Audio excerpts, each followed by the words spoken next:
नमस्कार, मैं श्यामगिरी। आप देख रहे हैं टीएफडी इंडिया न्यूज 24। टीएफडी इंडिया न्यूज 24 में आप सभी दर्शकों का स्वागत है। गडकरी का बयान ले डूबा क्या मोदी को? क्योंकि जिस तरह से नितिन गडकरी हो या मुरली मनोहर जोशी हो, जिस तरह से इन लोगों ने इस सरकार को घेरने की कोशिश की थी, और नितिन गडकरी तो स्वयं इस सरकार में मंत्री हैं और 14 में भी थे, 14 से 19 भी थे, 19 से 24 भी थे और 24 से भी कंटिन्यू है। लेकिन नितिन गडकरी ने कहा था कि अपनी इज्जत बचानी है तो इस्तीफा देकर चले जाना चाहिए। नितिन गडकरी की यह बात कि इज्जत बचानी है तो इस्तीफा देकर के चले जाना चाहिए, इस सरकार में हो रहे इस्तीफे का क्या कनेक्शन? लेकिन लोग इस्तीफा दें, इसके पहले इस्तीफा हो जाए तो इसमें जरूर कुछ तो गड़बड़ है मामला। अब कहा जा रहा है कि 6 बड़े नेता भारतीय जनता पार्टी के इस्तीफा देंगे। वह 6 कौन है? इस पर एक अहम सवाल उठ खड़ा हुआ है। नरेंद्र मोदी की सरकार में इस्तीफे नहीं होते, यह रक्षा मंत्री राजनाथ सिंह ने कहा था कि हमारी सरकार में इस्तीफे नहीं होते। भले पुलवामा हो जाए कोई फर्क नहीं पड़ता, 350 किलो आरडीएस का पता ना चले, कोई पता नहीं चलता। जिस टाटा सोमो में 7 दिनों तक जम्मू कश्मीर के अंदर वह घूम रहा था पुलवामा में, कोई फर्क नहीं पड़ता किसका था। पहलगाम हो जाए, 16 जिंदगियां उजड़ जाए, घर बर्बाद हो जाए, कोई फर्क नहीं पड़ता, सरकार में इस्तीफे नहीं होते। ट्रेन पलट जाए, लोगों की जानें चली जाए, कोई फर्क नहीं पड़ता, इस्तीफा नहीं होता सरकार। पेपर लीक हो जाए, 22 लाख नीट के बच्चों का भविष्य दांव पर लग जाए, सीबीएसई में गड़बड़ी हो जाए, 18 लाख बच्चों का भविष्य गुजर जाए, कोई फर्क नहीं पड़ता कि 15 लाख में पेपर बिक रहे हैं, फर्क कोई नहीं पड़ता, शिक्षा मंत्री का इस्तीफा नहीं होगा। जब इस तरह की बात अगर इस सरकार में है, उसके बाद इस्तीफे हो, तो इसका मतलब यह है कि बड़ी मछली को बचाने के लिए छोटी मछली का बलिदान दिया जा रहा है। इसका तात्पर्य यही होता है। लेकिन इस वक्त नरेंद्र मोदी बहुत बड़े उलझन और समस्या में घिरे हुए हैं, इस बात से इनकार नहीं कर सकते।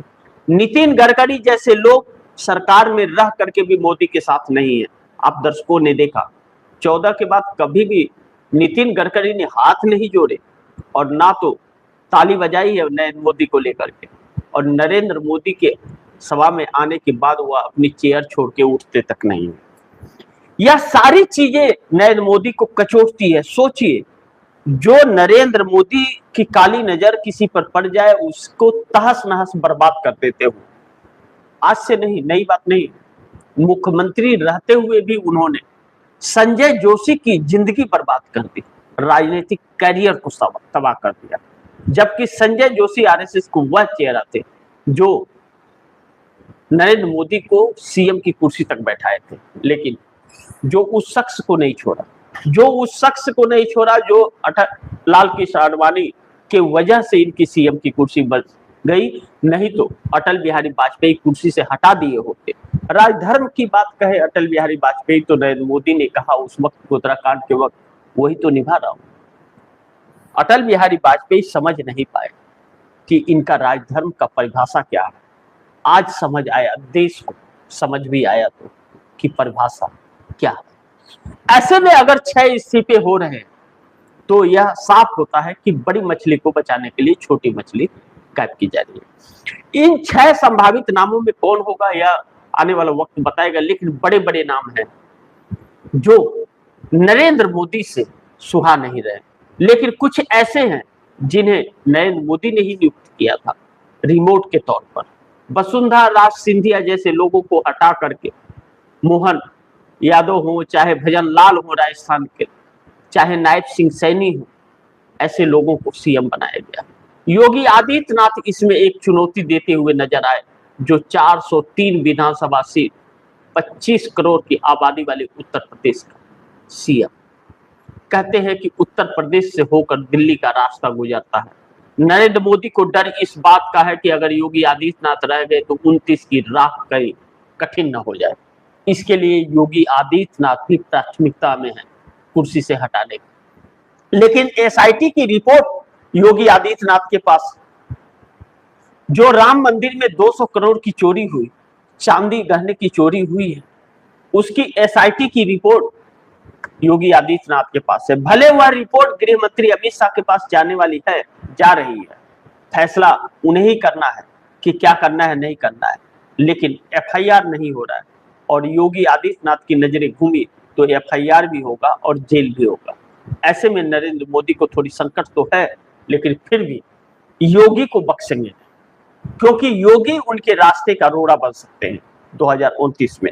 लेकिन नरेंद्र मोदी में और आरएसएस में जो ठन गई है, अब चिंता की बात यह है कि जो जेपी नड्डा राष्ट्रीय अध्यक्ष रहते हुए 2024 में उन्होंने प्रेस कॉन्फ्रेंस करके चुनाव के वक्त यह कहा था कि मुझे अच्छी तरह से याद है कि दूसरे चरण के मतदान चुनाव के पहले जेपी नड्डा ने यह कहा कि आरएसएस की जरूरत हमें नहीं है, जब हम कमजोर थे तो हमें जरूरत थी, अब हम अपना देखभाल खुद कर सकते हैं। लेकिन तीसरे चरण के मतदान में भारतीय जनता पार्टी पिछड़ती अपने आप को देखकर आरएसएस को मनाने में सफल हुई, लेकिन तभी भी आरएसएस ने उतनी मदद नहीं की। नतीजा बहुत साफ था। योगी और आरएसएस नाराज होने का वजह था कि नरेंद्र मोदी 240 तो आए, लेकिन 76 लोकसभा की सीटें संदिग्ध पाई गई, जिस पर एडीआर के संस्थापक प्यारेलाल गर्ग ने सुप्रीम कोर्ट में पिटीशन डाला, लेकिन सुप्रीम कोर्ट का अभी तक न्याय नहीं मिला। तारीख पे तारीख पे तारीख देती जा रही है। ऐसे में बहुत महत्वपूर्ण है कि सरकार और आरएसएस दोनों संकट में है। जिस तरह से कांग्रेस की कर्नाटक की सरकार, गृह मंत्री प्रियंक खड़गे ने जिस तरह आरएसएस को चंगुल में फांस दिया है, न तो भाजपा कुछ कह पा रही है, न तो आरएसएस कर पा रही है। केंद्र की सरकार मुंह ताकती रह जा रही है, इसके पास कोई रास्ता नहीं बचता। उन नियमों को न माने तो इनके नियमों को कोई नहीं मानेगा। ऐसे पचड़े में फंसा दिया आरएसएस को कि आरएसएस की हवा निकल गई। यह सब कुछ नरेंद्र मोदी की वजह से हो रहा है, यह भी आरएसएस अच्छी तरह से जानता है। अगर नरेंद्र मोदी ने 15 अगस्त के दिन दिल्ली के लाल किले से यह न कहा होता कि आरएसएस विश्व का सबसे बड़ा एनजीओ है और डाक टिकट आरएसएस के नाम से जारी नहीं किया होता, तो प्रियंक खड़गे यह नोटिस भी आरएसएस को नहीं दे पाए होते। अब प्रियंक खड़गे कानूनी कार्रवाई करने के लिए चुनौती दे चुके हैं कि अगर आपने अभी भी अपना लाइसेंस नहीं बनाया या लाइसेंस नहीं आपने दिखाया, आपने अपना हिसाब नहीं दिया, तो आपकी सभी शाखाओं के लिए नोटिस जारी होगी। कर्नाटक का पूरा क्षेत्र प्रियंक खड़गे के अंतर्गत आता है, इसलिए नरेंद्र मोदी कुछ नहीं कर सकते। प्रियंक खड़गे कुछ भी नहीं कर रहे हैं। प्रियंक खड़गे सिर्फ यह कह रहे हैं कि आपका लाइसेंस क्यों नहीं होगा, आपको लाइसेंस बनाना पड़ेगा। आपकी कोई भी सभा होती है तो हमें सुरक्षा देनी पड़ती है, हमें जानकारी होनी चाहिए कि आप क्या करते हैं। ऐसे में आरएसएस का पूरा भंडा फूट जाएगा। लाइसेंस बनाए, नरेंद्र मोदी सरकार कह नहीं सकती कि नहीं एनजीओ के लिए जारी नहीं होगा, लाइसेंस नहीं लगता, क्योंकि एक रेहड़ी पटरी के लिए भी लाइसेंस लगता है।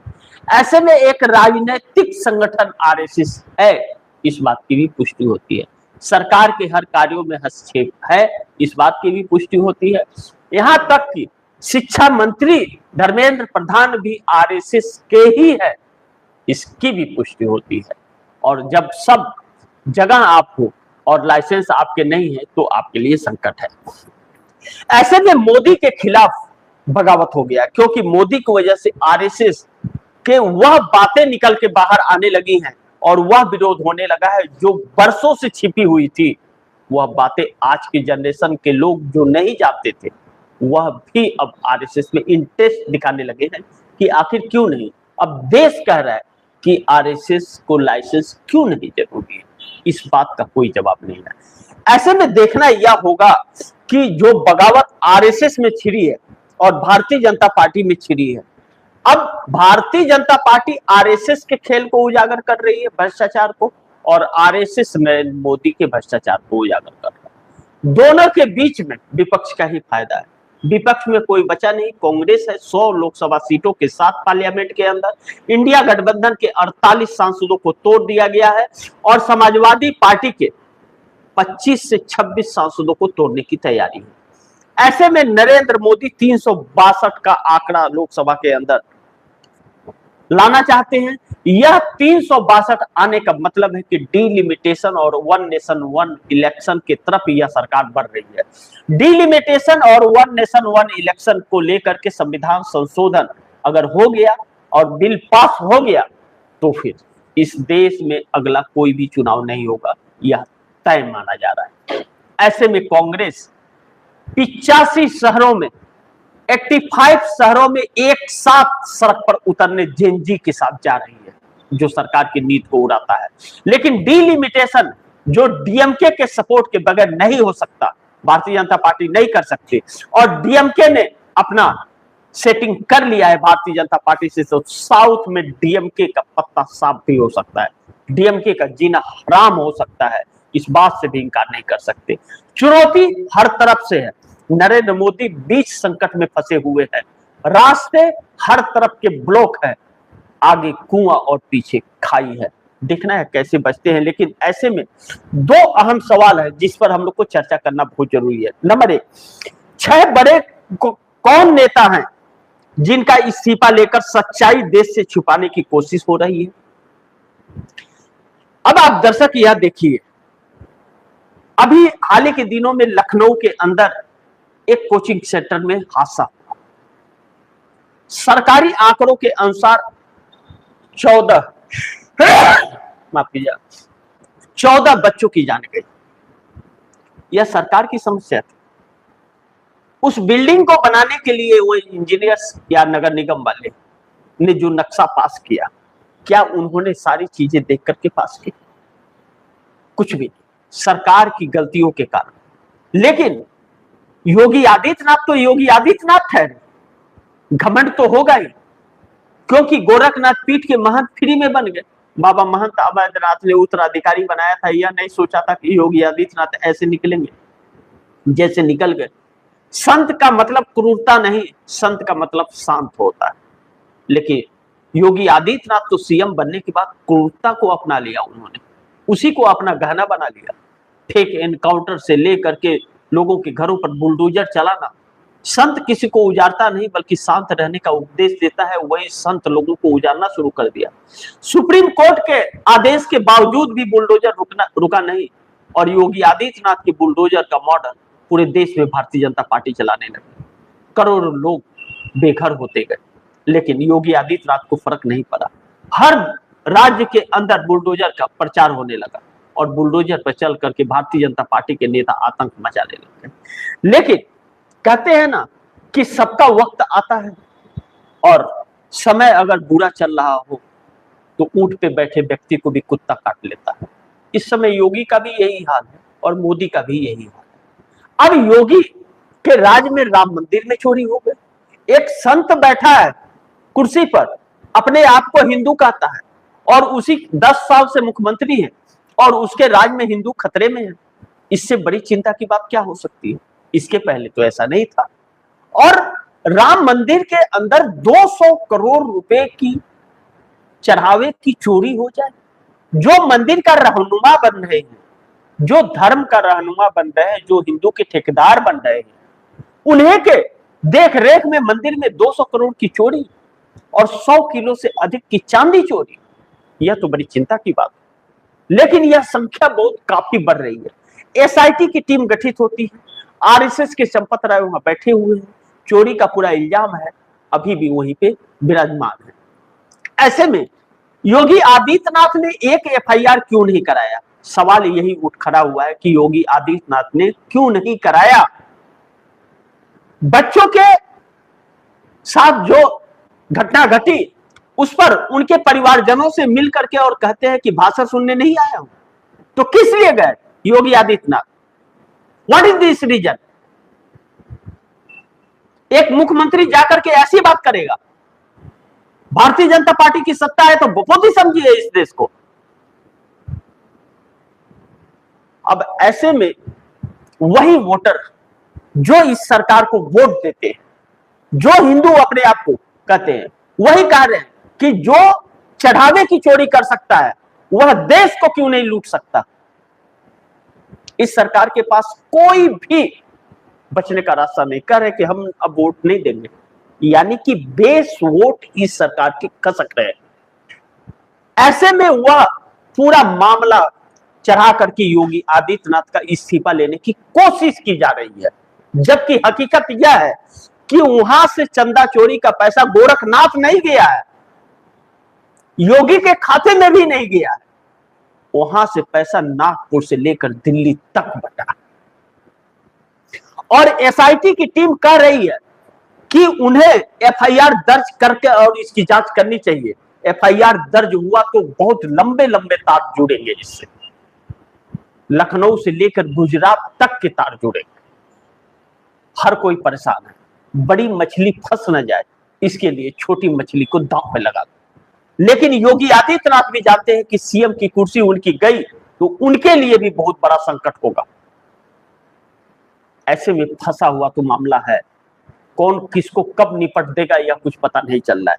लेकिन मोहन यादव जो 162 एकड़ जमीन मामले में फंस गए, लेकिन वहीं पर 1 रुपए में 500 करोड़ की जमीन अमित शाह को भी लपेटे में ले रही है। ऐसे में मोहन यादव, जिसे कोई भी मध्य प्रदेश में नहीं जानता था, अचानक बड़े बड़े नेताओं को नजरअंदाज करके मोहन यादव को क्यों सीएम बनाया गया, इस पर हजारों सवाल। जिसके नेतृत्व में चुनाव जीता गया शिवराज सिंह चौहान, जिसे मामा के नाम से लोग जानते थे, आखिर उन्हें क्यों नहीं बनाया गया 5वां बार मुख्यमंत्री, यह भी एक सवाल है। क्यों दिल्ली लाया गया ना चाहते हुए भी, जिसने 29 लोकसभा की सीटें और पूरी 2/3 की सरकार दी? क्या इसीलिए, घोटाले के लिए कि शिवराज सिंह चौहान के रहते यह नहीं कर पा रहे थे और शिवराज सिंह चौहान हटने के बाद हो जाएगा? यह भी एक सवाल है। यह तो रजिस्ट्रार ऑफिस से निकले हुए डॉक्यूमेंट है। कांग्रेस के प्रदेश अध्यक्ष जीतू पटवारी ने पवन खेरा के साथ प्रेस कॉन्फ्रेंस करके दिल्ली के अंदर जो सवाल खड़े किए हैं, इसमें पूरी सरकार फंस रही है। मध्य प्रदेश से लेकर दिल्ली तक 40% कमीशन की सरकार यह कही जा रही है। नितिन गडकरी ने सही कहा था, बयान दिया था कि जिसे अपनी इज्जत बचानी है वह इस्तीफा दे के चले जाए। लेकिन वही नितिन गडकरी भी लूट खसोट में पड़े हुए। उनके बेटे एथनॉल की कंपनी है उन लोगों की, और एथनॉल 20% पेट्रोल और डीजल में मिलाया जा रहा है। E20 इंजन अब आ रहा है, सोचिए, E20, E30 और अब E85 की बात की जा रही है। यानी कि गन्ना, मक्का और चावल के पानी से गाड़ियां चलेंगी। करोड़ों गाड़ियां ऐसी पुरानी हैं जो पेट्रोल वाली हैं, जिसके वजह से लोगों की जिंदगियां चल रही हैं, कितने घर पल रहे हैं। लेकिन क्या उस नितिन गडकरी के इस्तीफा होगा? या क्यों एथनॉल मिला करके 20% कह करके और 40%, 45% मिलाया जा रहा है? इसके सबूत मिल रहे हैं, फिर भी गाड़ियां, लोगों की इंजन सीज हो रही है। 20 किलोमीटर से एवरेज 6 किलो और 10 किलोमीटर पर आ रहा है। टंकियां खराब हो रही हैं, इंजन सीज हो रहा है, फिल्टर जाम हो रहा है, लेकिन सरकार को कोई फर्क नहीं पड़ता। यानी कि पूरी तरह से लूट खसोट मची हुई है। ऐसे में क्या नितिन गडकरी का इस्तीफा होगा, यह भी देखना बड़ी महत्वपूर्ण होगा। लेकिन मुरली मनोहर जोशी ने यह कहा था, मुरली मनोहर जोशी ने कहा था कि इस सरकार के पास कोई ब्लूप्रिंट नहीं है, सोच नहीं है। पिछली सरकारों के किए हुए कार्यों को और बनाए हुए योजनाओं को, योजना का नाम बदल करके यह लागू तो कर रही है, लेकिन उसमें लूट खसोट कर रही है। वह कैसे कंप्लीट होगा इसका ज्ञान इसके पास नहीं है, इसलिए वह सारे उल्टा हो रहा है। कहते हैं विनाश काले विपरीत बुद्धि, जब विनाश होना होता है तो बुद्धि भ्रष्ट हो जाती है। शायद इस सरकार की भी बुद्धि भ्रष्ट हो गई, इसलिए अनाप शनाप कर रहे हैं। अब ऐसे में भजन लाल राजस्थान के अंदर फंसे हुए हेमंत बिस्वा शर्मा है असम के अंदर, करोड़ों के घोटाला, अमेरिका से लेकर के दुबई तक मकान और फैक्ट्री कंपनियों में हिस्सेदारी की बात कही जा रही है। उनकी पत्नी के 2-2 पासपोर्ट, 3-3 पासपोर्ट हैं, यह पवन खेरा आरोप लगा चुके हैं। चल क्या रहा है? इस देश को लूटने के नायाब तरीके यह सरकार खोज रखी है। अब ऐसे में इस्तीफा देने वालों में हरदीप सिंह पुरी पेट्रोल मंत्री हम हो सकते हैं, नितिन गडकरी का भी नाम आ सकता है, मोहन यादव हो सकते हैं, सम्राट चौधरी बिहार के सीएम हो सकते हैं, योगी आदित्यनाथ हो सकते हैं, पर धर्मेंद्र प्रधान की बात, इन नेताओं की बात कही जा रही है और जल्द से जल्द इस्तीफा। अगर इनका इस्तीफा नहीं हुआ तो बड़ी मछलियां फंस जाएंगी जाल में। ऐसे में क्या इसके बाद भी जनता का आकर्षक इनकी तरफ बनेगा? इसकी उम्मीद कम है। लेकिन अगर नंबर 2 पर हम चर्चा करें कि मोदी अपनी कुर्सी अब नहीं बचा पाएंगे, राहुल ने खोला मोर्चा। 85 शहरों में एक साथ कांग्रेस 45 दिनों तक सड़कों पर रहेगी। उसके बाद एक फिर नए प्लान पर काम करेगी, लेकिन अब लगातार सड़कों पर होगी। कांग्रेस का कहना कि चुनाव तो अब जीता जा नहीं सकता, क्योंकि जनता जिता रही है, चुनाव आयोग हरा रहा है। हर चीज जब व्यवस्थाएं कंप्रोमाइज हो, ईवीएम कंप्रोमाइज हो, आपके चुनाव आयोग कंप्रोमाइज हो, न्यायपालिका कंप्रोमाइज हो, अफसरनामा जो है वह कंप्रोमाइज हो, फ्री एंड फेयर इलेक्शन अगर नहीं हो रहा है, वोटर लिस्ट में एसआईआर के तहत अगर नाम काटे जा रहे हैं, सोचिए, संविधान कहता है कि इंसेटिव रिवीजन चुनाव आयोग करवा सकता है, स्पेशल इंसेटिव रिवीजन नहीं। चुनाव आयोग को इस देश की नागरिकता पूछने का कोई हक नहीं है। इस देश का एक भी व्यक्ति वोटर के अधिकार से छूटना नहीं चाहिए, लेकिन यह नागरिकता के प्रमाण मांग रहे हैं। क्या इनके पास उस नागरिकता के प्रमाण है? क्या हमारे देश की 1947 के बाद, आजादी के बाद किसी भी सरकार ने इस देश में नागरिकता के प्रमाण बांटे?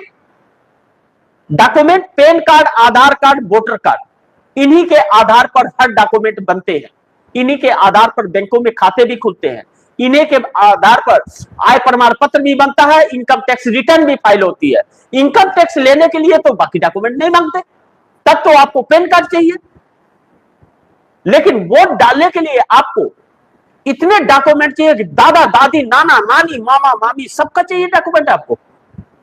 आपके दादा दादी का है क्या?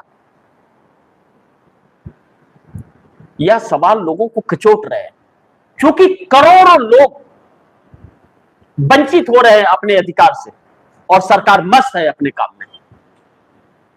ऐसे में सरकार बुरी तरह से फंसी है और सरकार का बचना बहुत मुश्किल है।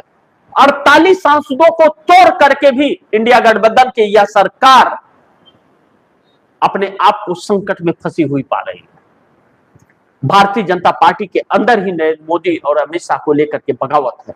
आरएसएस इन्हें निपटाना चाहता है, मोदी और शाह को, और मोदी और शाह मोहन भागवत को निपटाना चाहते हैं। इसी बीच दोनों के काले चिट्ठे खुल रहे हैं। बाकी आप दर्शक क्या सोचते हैं, आप दर्शकों की क्या राय है, ये भी बताइएगा। लेकिन गडकरी के बयान का असर कि भारतीय जनता पार्टी के 6 बड़े नेता का इस्तीफा, बगावत इतनी बड़ी हो गई है, यह जरा बातें लोगों को अब कचोट रही है, सोचने को मजबूर भी होता है। लेकिन आपकी जो भी राय हो कमेंट बॉक्स में जरूर दीजिएगा। इस खबर को ज्यादा से ज्यादा शेयर कीजिएगा, अपने दोस्तों को भी कहिएगा आगे शेयर करें। और आपने अगर टीएफडी इंडिया न्यूज़ 24 को सब्सक्राइब नहीं किया, सब्सक्राइब कर लीजिए, अपने दोस्तों को भी कहिएगा सब्सक्राइब करें। मिलते हैं अगली खबर के साथ, तब तक के लिए नमस्कार।